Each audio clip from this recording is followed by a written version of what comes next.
जब भी हमारे ब्रेन में कोई भी ऐसा सिग्नल आता है कि हमें कोई भी उत्तेजना महसूस हो रही है, एक्साइटमेंट महसूस हो रही है, कोई डिजायर हमारे पास आ रही है, तो वो सिग्नल्स वो हमारे ब्लड के थ्रू, हॉर्मोन्स के थ्रू हमारे उस पार्ट के पास चले जाते हैं, जिससे कि ब्लड का फ्लो अच्छे से वहां पे होता है। वो जो पार्ट है वो पूरी तरीके से हार्ड होता है। तो देखिए, जो ब्लड है वो किसके थ्रू जाता है? जो धमनियां होती हैं, मतलब आर्टरीज जो होती हैं, उनके थ्रू। मान लीजिए ये पार्ट है तो इसके अंदर ये ब्लड आता है, ठीक है। जब वो आके वहां पे भरता है तो कुछ ऐसे वहां पे टिश्यूज होते हैं जो कि वो फैल जाते हैं, स्पॉन्जी टिश्यूज होते हैं, वो फैल जाते हैं। जब वहां पे ब्लड वहां पे भरता है तो मसल्स भी आपकी क्या होंगी? स्ट्रेच हो जाएंगी, वहां की स्किन स्ट्रेच हो जाएगी, तो वो बिल्कुल चौड़ाई एंड लंबाई बढ़ जाएगी, ठीक है। ऐसा होता है।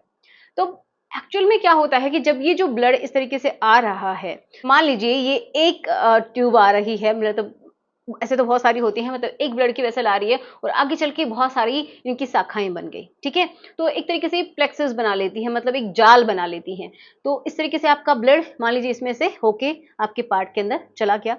एंड दूसरी क्या होती है? वेन्स होती हैं, जो कि जब आपका काम हो चुका होता है, ठीक है, जब आप अपना काम कर लेते हैं, जब हार्डनेस की जरूरत नहीं है, जब उसको नॉर्मल होना है, तो ये जो ब्लड है इसके अंदर जो भरा हुआ है, तो वेन्स के थ्रू, ये वेन है मान लीजिए, और ये भी आगे चल के इस तरीके से शाखाओं में बट जाती है, एक जाल के जैसा बना लेती है और आपस में इस तरीके से कनेक्टेड हो जाती हैं। तो ये समझिए कि यहाँ का जो ब्लड है, जब काम हो जाता है, तो पहले जब नहीं होता है उससे पहले इनका, ये समझिए एक वॉल्व होता है, वो पूरी तरीके से बंद हो जाता है, तो ये आपस में इस तरीके से कनेक्टेड है। तो जब बंद रहता है तो इनमें ब्लड नहीं आता है। लेकिन कभी कभी क्या हो जाता है कि इनका, ये समझिए इनमें कोई प्रॉब्लम हो जाती है, जिसकी वजह से क्या होता है कि इनकी एक कैपेसिटी होती है कॉन्ट्रैक्शन की एंड रिलैक्स होने की, मतलब एक लचीलापन होता है, वो खत्म हो जाता है, जिसकी वजह से क्या होता है, ये पूरी तरीके से इनके जो वॉल्व हैं, ये समझिए वो बंद नहीं हो पाते हैं, जिसकी वजह से एक बार जब ब्लड आएगा तो आपका जो पार्ट है वो बहुत अच्छे से हार्ड हो जाएगा। लेकिन बाद में कुछ ही समय में देखेंगे आप कि आपका जो पार्ट है वो धीरे धीरे धीरे धीरे सिकुड़ गया है। क्यों? क्योंकि इनमें जो ब्लड भरा हुआ था, वो जो ये आपकी वेन्स हैं, ठीक है, वेन्स का जो प्लेक्सस है, मतलब ये जो एक जाल बना हुआ है, इससे कनेक्टेड है, तो इनके अंदर वो ट्रांसफर हो जाता है, ठीक है। अपने आप इनमें रिसाव हो जाएगा और इसके थ्रू वो आपके उस हिस्से से वो ब्लड बाहर निकल जाएगा। देखो ये जो है, मतलब जो वेसल्स होती हैं, ब्लड वेसल्स, वो क्या काम करती हैं कि आर्टरीज आपके ऑक्सीजनेटेड ब्लड को लेके आती है, मतलब जिसके अंदर ऑक्सीजन होती है, जो कि अच्छा ब्लड है, उसको लेके आती हैं। और जो वेन्स हैं, जो कि डीऑक्सीजनेटेड ब्लड है, मतलब जिसके अंदर अब इम्प्योरिटीज आ गई हैं, तो वो ऑक्सीजन को लाने के लिए समझिए उसको लेके जाती हैं, मतलब डीऑक्सीजनेटेड ब्लड को ये लेके चली जाती हैं। तो प्रॉब्लम मेन यही होती है कि एक रिसाव होने लगता है, जिसको बोलते हैं कि विनस लीकेज, ठीक है। तो आपको समझ में आया कि क्या प्रॉब्लम होती है। तो जैसे ही हार्डनेस आया, तुरंत वो जो लिक्विड है, जो ब्लड है, वो इसके अंदर चला गया और वापस से वो पार्ट जो है वो नॉर्मल हो गया और आगे का आपका प्रोसेस हुआ भी नहीं, ठीक है। तो आपको समझ में आ गया। अब देखो, इसको ठीक करने के लिए क्या करना चाहिए। पहली बात तो यही कि आपको अच्छे से एक्सरसाइज करनी चाहिए। देखिए मोस्टली आपने भी देखा होगा कि जिसको भी लीकेज की प्रॉब्लम है ना, तो वो अपने आप ठीक नहीं होता है, बहुत बार ऐसा है।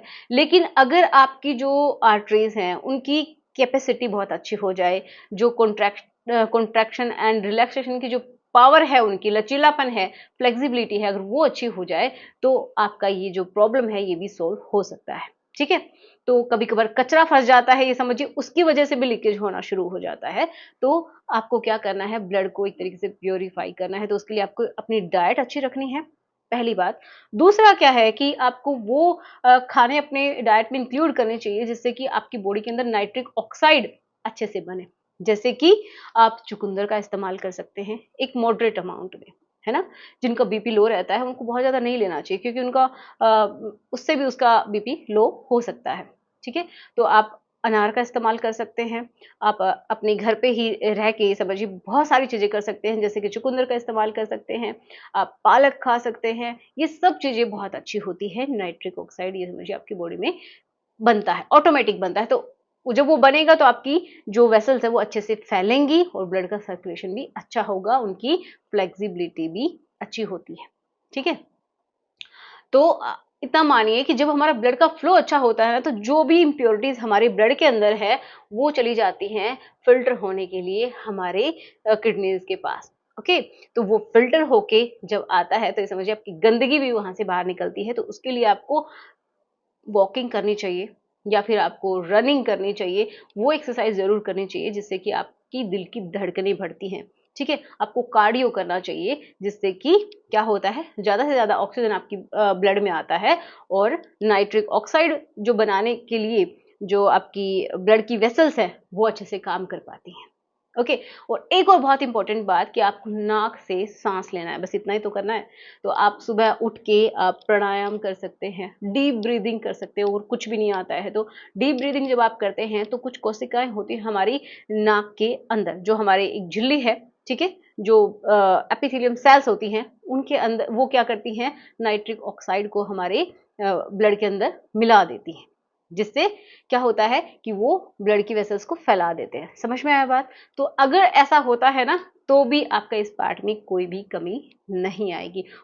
लेकिन अगर आपको बहुत ही सीवियर है, अगर आपको कोई भी वहाँ पे बहुत ज़्यादा इंजरी हो रखी है या फिर कभी कोई सर्जरी करवाई है, तो आपको डॉक्टर से मिलना चाहिए, ठीक है? अदरवाइज़ आप इसको घर पे ठीक कर सकते हैं, अपनी लाइफ़स्टाइल के चेंज करने से, ठीक है? एक अच्छी हेल्दी डाइट खाने से, एक्सरसाइज़ करने से और पानी अच्छे से पीने से। तो चलिए मिलते हैं नेक्स्ट वीडियो में। Thanks for watching. अगर आपकी हेल्प हुई है तो लाइक करना और जिसके साथ आप कंफर्टेबल हैं उसके साथ इसको शेयर कर देना। Good bye.